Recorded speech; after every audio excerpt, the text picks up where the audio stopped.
Hey, good morning, everybody. This is Bobby Sullivan here, sitting in my office in beautiful Mount Bridges, Ontario, Canada. Sun is out today, as you can see. Like the side is not the glory; it's the sun. And so, wanted to just share a few things with you this morning that is on my heart. Some good keys to success that I really believe is going to help you balance out your business. Okay, so just a couple of announcements, really quick. This Friday night, if you're in London, Ontario, that would be this Friday, okay? Um, we have some dear friends at our church, Mira and Martin D'Souza. They are going to be hosting a Norwex home challenge party. It's not even a challenge party. I got challenge party on the brain. Probably a home solutions party. My wife, Cheryl, um, started her Norwex business just a few weeks ago, and she is lit up. Matter of fact, go to her website. It's www.norwex, Norwex. Sorry, let me try it again. www.mynorwexhome.com. I really thoroughly believe that every single home, every single household, every woman who wants to call themselves a domesticated engineer needs these products. These are some of the most unbelievable, absolutely incredible cleaning products that you've ever seen. Chemical free, amazing. MyNorwexHome.com. Okay? Go there. Go there as soon as this video is done, and you're going to see exactly what I'm talking about. So much free product. It's amazing. And what wife doesn't like free? Matter of fact, what husband doesn't like free? You know why? You don't have to pay for it. So that's even better. So I love all that. Hey, big shout out really quick before I get into this morning's teaching. Tim Gibb at Bethel Church over in Sarnia has been having some amazing meetings over there. Just great move of God. Francis Armstrong, buddy of mine up at Third Day Worship Center in Kingston. Same thing. Had a blowout service on Sunday morning. I spoke to him last night. Tonight, they're going for it. And I really like that. And we got talking about, moves of God and why sometimes pastors are a little reluctant to add the service. Well, I was shocked at his answer because he said John Kilpatrick, who was really one of the fathering host of the Brownsville revival, said that, most guys are just afraid just because they're lazy.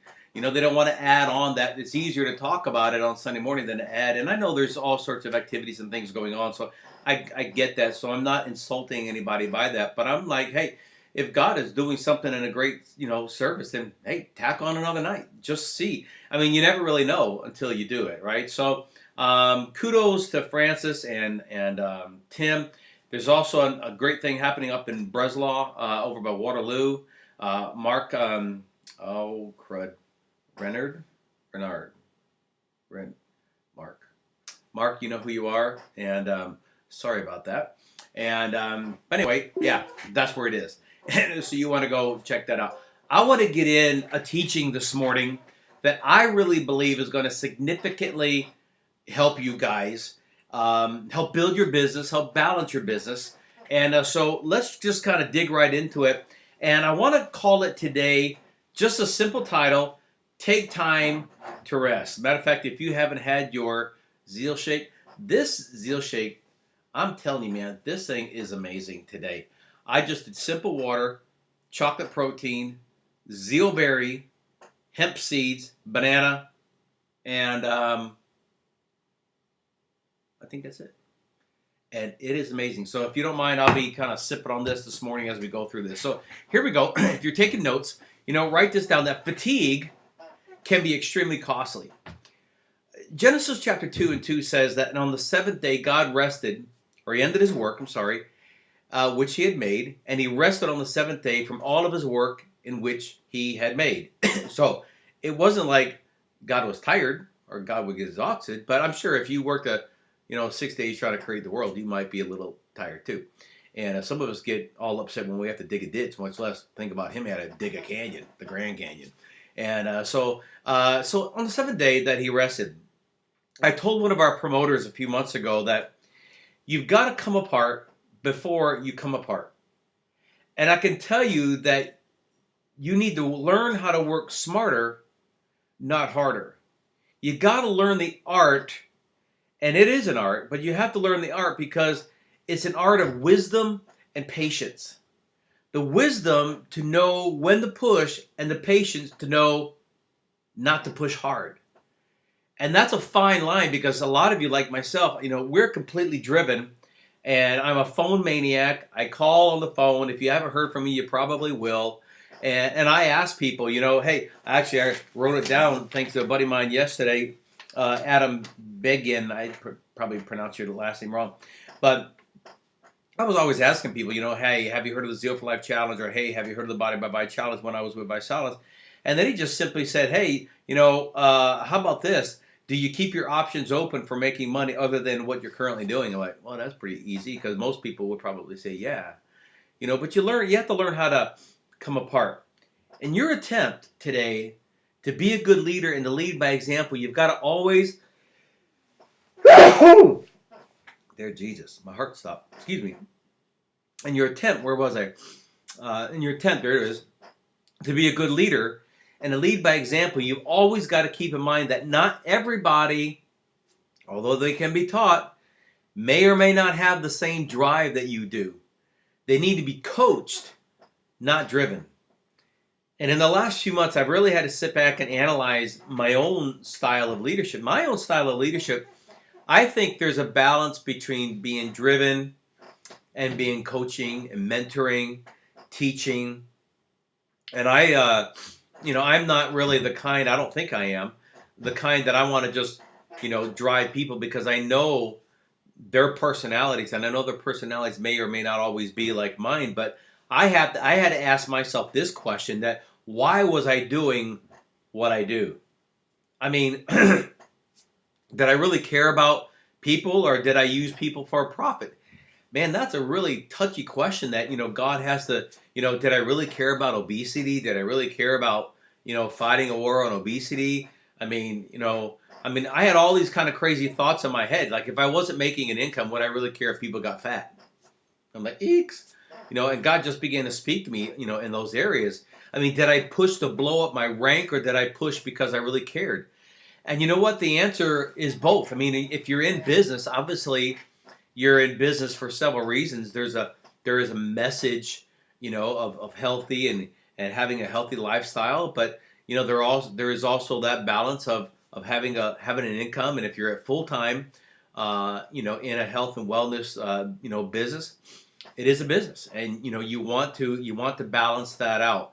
But I think that we need to get to the point where we really are concerned about people, not just their health and their welfare, but people in general. And I like that coming from a pastoral evangelistic background for 30 years. Our life revolves around people. I mean, if we don't have people surrounding us, I mean, that's like a kiss without lips. I mean, it's just weird.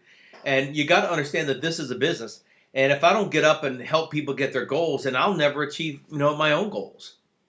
I also had to come to grips with the fact that not everyone will be the rock star. Matter of fact, I hate that term, rock star. I mean, rock stars tear up all kind of hotels. How about just be a God star or something, anything but a rock star. But some may not be a rock star. We'll just use it because most of you understand the term. Some may not always be a rock star. Some may not always be that leader. They may not be that go-getter. Some may just be a groupie. So what do you do in a situation like that? Well, you bring them up to potential as fast as humanly possible. Whether your company uses the term as an all-star, whether your company uses as a brand partner, whether it's a rising star customer, whatever your company's terminology is, here's the question, and you need to ask yourself that, what is more valuable to you as a leader, a northern star or a shooting star?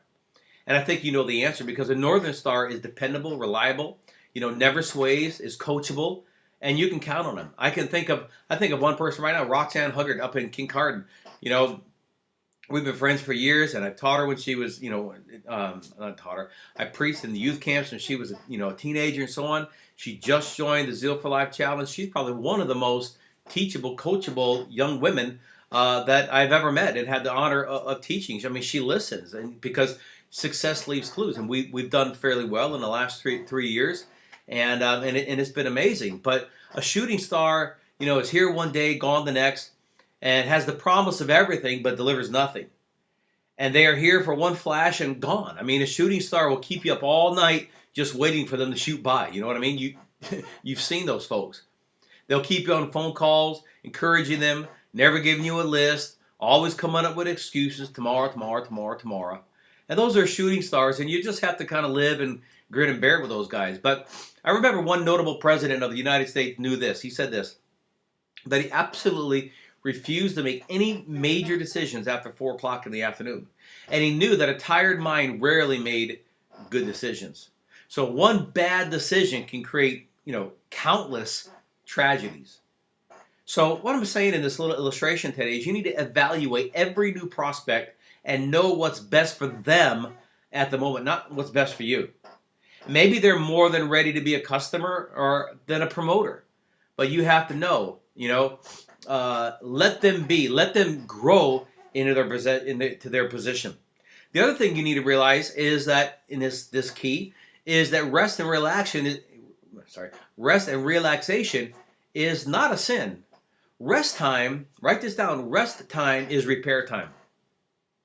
It's not a loss of productivity. It is a time of renewing. Yesterday, I spent some time, now my rest time is studying, and I was studying some videos from Cedric Harris, One Up Marketing, Empower Network, just trying to find, what's the best way, other than challenge parties and this and that, how can I brand myself? That's why we came up with our website, www.iambobbysullivan.com. You can go there and you can see a lot of the different things that we are involved with and that we endorse, and we love all that because we feel that, if someone is not into, Javita coffee, then maybe they want to go with Sante Organics, 100% USDA certified organic. They can do that. You can see that website on our website. If they're not into organics, then that's fine. We have something in there that could be a blessing to them. But I want you to realize something today, that again, rest time is repair time, and it's not a loss of productivity, but it's a time for renewing. It's a time for receiving. It helps release your potential. I told my team not too long ago, not to call me on Sundays, and I told them that I was available from 10 to 5 and from 7 to 9:30. I'm married. Charlotte, I've been married for 32 years, but I'm not married to my business, nor am I the father to it. And I can honestly really tell you that I was going crazy trying to be a pastor, a church, or a pastor of a church, high school football coach, doing a team business. And if you're a full-time networker, that's great. But you got to remember that some people on your team, they still have a 9-to-5 job. So don't expect them to put in the same amount of hours and time, that you do. And I'm going to say this because I said it yesterday. I don't care what network marketing your business that you're in, unless you're full-time and you're pulling in 50, 60 grand a month, don't ever quit your job. Don't ever quit your job. Maybe in time, people could do that when they get to the upper levels of leadership. But you know what? You got to respect people's lives as well. If, on the other hand, you see a potential, I'll say rock star, ambassador, or whatever you want to call your business, and they're sick of everything, they're sick of 9 to 5, they're sick of their job, they're just over broke, they want to fire their boss. Well, that's another story, man. Run, baby, run. And they may need a plan of action. They may need, some pep in their step and some pride in their stride, and they may need to be driven. But some people are just sick and tired of being sick and tired, and they're looking for an answer. And maybe one of the businesses that you have to offer can help that. So let me begin to wrap this up by saying this, because I want to try to keep this short. That Jesus was an action man. He was a people person. He produced, he healed, he preached, he taught, he walked among the people. But he also knew the necessity of rest and relaxation. Because in Mark he says, "Come ye apart into a desert place and rest a while." And I like that part where some of you just have to sit back and rest. Why? Because life is demanding and people are demanding. In fact, the more you succeed, the more people will demand of you. The higher you go in your business, the more time will be demanded. So you've got to take away time to renew yourself, refresh yourself, go have fun with your team. Don't talk about business. Take time with your wife. Don't ever, substitute your kids, games and whatnot for your business. I've heard people do that, and I just wanted to just puke, because my kids, my wife are more important to me than anything. And I try to make it a point never to miss, their games or anything like that. So take time with your wife. Go on a date. Don't talk about business. Go with your kids without your cell phone. Go watch the games. Invest in your family more than your business. And I've heard, like I said, I've heard people say, well, I got to sacrifice a game. I got to miss a school play, for the sake of my business. And, all that's all said and done. If we work real hard for 6 months, we're not going to have any financial worries. And like I said, I'm like, seriously? And I've often wondered, what the kids really say or what the spouse really says. I'm like, So listen to this as I'm coming in for a landing because I've gone a little bit too long. Work hard, play just as enthusiastically, schedule it, take a day off during the week completely. Totally relax. Focus on something completely different than your job. And when you do that, your mind will think clearer. You'll make better decisions. You'll see life through different eyes. You'll accomplish far more in less time. And stop your frantic push for success. How about that one? Stop your frantic push for success. Take time to taste the present. Did you get that? Take time to taste the present. The fires of desire will always rage within you. You're fleshly. The fires of desire will always rage within you. So you've got to dominate the rage and focus on it. So learn to rest. And I like what Mike Murdock says. He says, when fatigue steps in, faith steps out. Did you get it? When fatigue steps in, faith steps out. Let me bless you here today. I'm excited for you. Take these keys, use them, apply them to your life. Go to our websites, www.IamBobbySullivan.com. Check out everything that we got going on in there. And I know that it'll be a big, big blessing to you. This is Bobby Sullivan with Keys for the Kingdom. And you're going to love all this. You're going to really love all this. Don't ever let anybody steal your zeal appeal. God bless you. Have a great day.